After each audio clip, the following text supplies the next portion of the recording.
王志胜其实是顾晓先认识的。完成学业后，顾晓就进入家族企业工作，从基层主管做起。他说公司的人只知道他是靠关系进公司的，但好像没有人知道他是老板的女儿。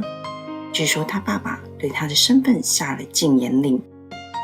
顾晓的个性很大方，有好吃的好玩的都会想要跟别人分享，因此同事们都很喜欢他，也让他在公司过得如鱼得水。加上顾晓很喜欢热闹，部门同事们就选他当活动公关。这本来是蛮麻烦的事务，没想到顾晓做得很开心，甚至还办了几场很有特色的联谊活动。然而顾晓没想到的是，他会发生所办的联谊活动没有女同事来参加的窘境。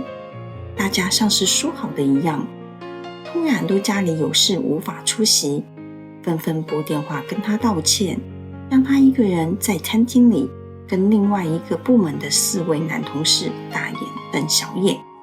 怎么办？他在心里着急，然后他想到了闺蜜陈小娟。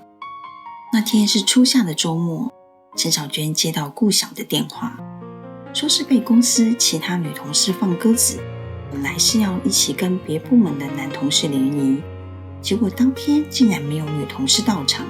顾晓知道陈小娟当时单身，想叫她来充充场面，也可以顺便交个朋友。那时陈小娟正在商场逛街，她站在连锁美妆店的平价化妆品柜前，从错落摆放化妆品的镜面墙上看着自己一身朴素的装扮。她歪着头，像是在思考什么，然后开始拿起试用化妆品简单化了妆。当陈小娟穿着一身 T 恤跟牛仔裤到达餐厅时，正听到顾晓在跟同桌的男人斗嘴。你也太不上道了，竟然没约到其他女生。跟顾晓抱怨的男人一脸尴尬地看着跟他坐同排的另外3个男同事。我也是受害者好吗？我哪知他们那么无情无义，我要跟他们绝交。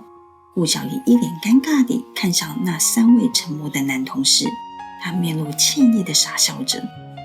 一个戴着粗框眼镜的男同事可能想要缓和尴尬的气氛，开口说：还好啦，我在大学念理工时，有次我们系上跟外文系联谊，那次连外文系的公关都没到呢。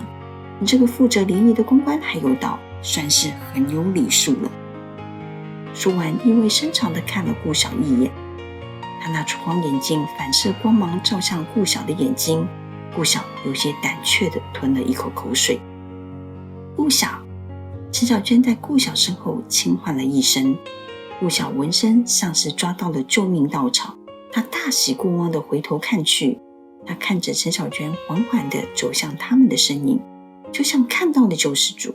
而在场的男士们也都被吸引了目光，他们都被陈小娟的曼妙步伐给迷住了。戴着粗框眼镜的男同事像是想要看得更清楚似的，忍不住地推了一下眼镜。坐在角落的王志胜也看直了双眼，他从来没看过这么漂亮的女孩子，不浓妆艳抹也难掩五官的精致，远远的看就像在看一幅远山如黛，近水含烟，薄雾轻浮出阳淡的水墨画。陈小娟看似已经习惯被人注目着，她笑盈盈地走向顾晓。顾晓马上站起来跟同桌的4个男同事介绍道：这是我的大学同学，她的名字叫陈小娟，是我的超级好朋友。顾晓马上邀请陈小娟入座，然后他饶有兴味地跟男同事们说，他目前单身哦。在场的所有男同事们全都像是被说中了心事般，纷纷识趣地笑了起来。负责联谊的公关男同事主动开口：我们点餐吧，你们才2个女生，我们男生请客，别客气。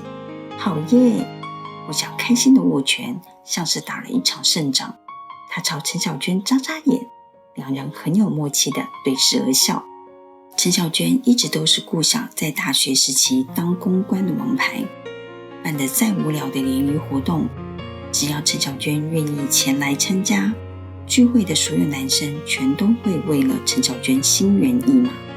难得可以跟这么漂亮的女生一起吃饭，谁不会卯足了劲的表现呢？王志胜也是着迷陈小娟姣好外貌的其中之一。但很巧的是，陈小娟亦对他的第一印象感觉良好，两个人就像是旁若无人的样子，常常只知道回应对方的话。那次聚会后，他们彼此留下了联络方式。之后，在临近圣诞节的冬夜，街道到处都绽放着有如温暖如火的灯光。在一间颇有情调的咖啡厅里，坐在木质单人沙发椅上的顾晓，蛮认真地询问陈小娟，她是不是有在跟王志胜交往。陈小娟对顾晓没有隐瞒，当下就承认她跟王志胜正在交往中。顾晓得知后，脸上露出了些微异样，赶紧拿了咖啡杯抿了一口，但依然蛮平静地跟陈小娟询问道：真的吗？你们是从哪时候开始交往的？那次联谊后，我们私下联络了1个月，他跟我告白。陈小娟的表情有些羞怯，我们就开始交往了。陈小娟整个人就像是沉浸在爱情中的小女孩，她似乎期待着顾晓的祝福。她眨着水汪汪的大眼睛看着顾晓，顾晓有些勉强地挤出一丝笑容。所以你跟王志胜已经交往快半年了？对呀，过几天他要带我去南部过圣诞节，我好期待呢。陈小娟时不时露出脖子上的心形坠植项链，手指轻触着，心里也在思念着心上人。顾晓注意到了那条项链，他像是侦探发现了难以找寻的线索，有些心急地吞咽了一口口水。小娟，我觉得王志胜他不好，他不适合你。顾晓直接地说道。恋爱中的陈小娟像是被泼了一盆冷水。现在再回想过去的种种迹象，陈小娟觉得顾晓一定隐瞒了什么。自从他跟王志胜结婚后，他和顾晓就变得越来越陌生，只有在少数时刻，顾晓才会与他联络。就像这次传讯息告诉他王志胜在家里搞外遇。为什么要这样对他？他想要过的幸福为何这么难？顾晓是存着什么心态？顾晓还是他的好姐妹吗？心里有太多疑问，让陈小娟坐在计程车上忍不住抹着眼泪。她想知道顾晓不止一次跟他告状王志胜的不忠，到底是想干什么？她再也受不了做好姐妹的，怎么会想要看他过得不幸？